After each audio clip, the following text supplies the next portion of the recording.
পানি কামড়া ধরলে কি ফুলি যায়?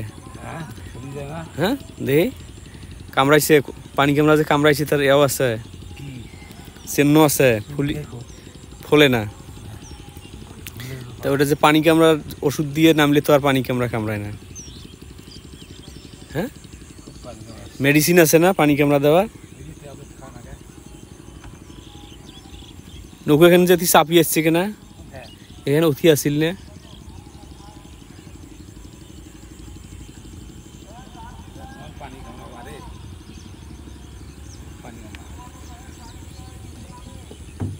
নৌকো এখানে চাপে নেও,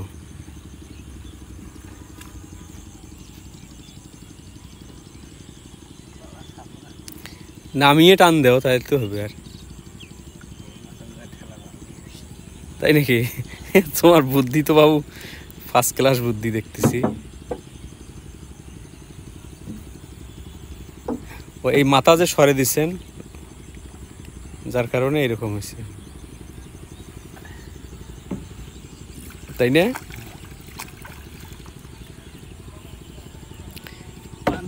গাওটাও ধুয়ে তেল দাও, সর্ষের তেল, তাহলে ঠিক হবে।